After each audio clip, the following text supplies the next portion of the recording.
Rock is here to show off this hotly anticipated sequel. And also David Clayman. Hello. So, Battlefield, Bad Company 2. What are you showing off this year at E3? So here at E3 we're trying to show off a full multiplayer session. We have 8 stations here at E3. We're playing a full 24-player map. And we're trying to show off, all the good bits and pieces of the game. Great. So, what can we expect that has changed from Battlefield Bad Company 1? I mean, when you jump in, what immediately will you notice? I'll say you notice that a lot has changed. We're taking a lot of the good stuff that was in Bad Company 1 and made that even better. So immediately we feel that the weapons feel better, more authentic. Also the vehicles are much better and they look more realistic. They feel more realistic. They sound more realistic. It's also striking immediately is that everything is destructible. We had a lot of destruction in Bad Company 1, but now we're taking that to the next level, making sure that we have everything from small covers that you can chip on pieces of, but also making sure that you can take down full buildings. So you have complete destruction.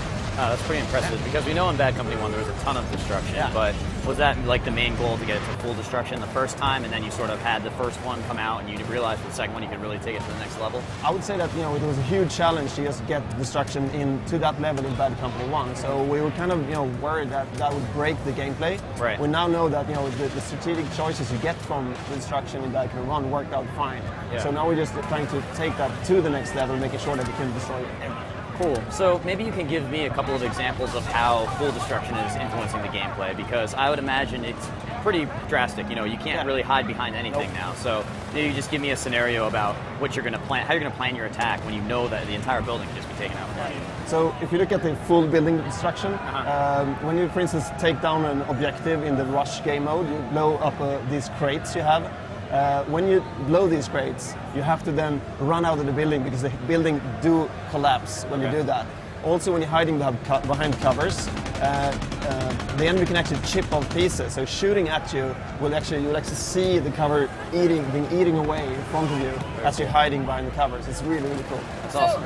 I was actually going to say really quick, like if you're a person that's new to this series, I mean, should you have played 1 in order to understand 2, or is it kind of just like its own standalone, or how does it all tie in? I would say that if you have played the first one, you'll actually be a better player once you start playing the game. But if you're completely new to the series, we'll have a very good ramp in for you. So it's very easy to get into. We tweaked the controllers, made everything easier to control. But of course, it's a Battlefield game, so it's really hard to master. And you have the variation of the game, so there's a lot of things to do for all players. Through hard for more experienced players and all that. In multiplayer, we have the rank system that will make sure that you get in touch with the players that are on your rank. So the matchmaking system will make that for you. But also, the whole Battlefield experience is about making sure that you can use your play style to reach your objectives in the game. So all this variation in the game makes all players skillful in one way or another. There's a role for everyone. Okay. So you mentioned rush mode. What are you showing here at the show? Just that mode, or are you showing off any other modes? No, we're only showing off the rush mode here at E3 today. And we have these play sessions where we have 8 people playing together in 2 squads. And we have the rest of the players sitting at the EA location playing together with us. So we have a full 24-player server, so it's complete mayhem. Awesome. Yeah, it's really cool. And what's the reaction been so far this year? Are people really enjoying it? Yeah, people are overly positive. We thought that it might take some time for people to get into the games. It's quite a deep game experience. Right. But people, with this 15 minutes we have, people get right into it. And when we cut the session, people get really upset. They want to keep playing. I could imagine.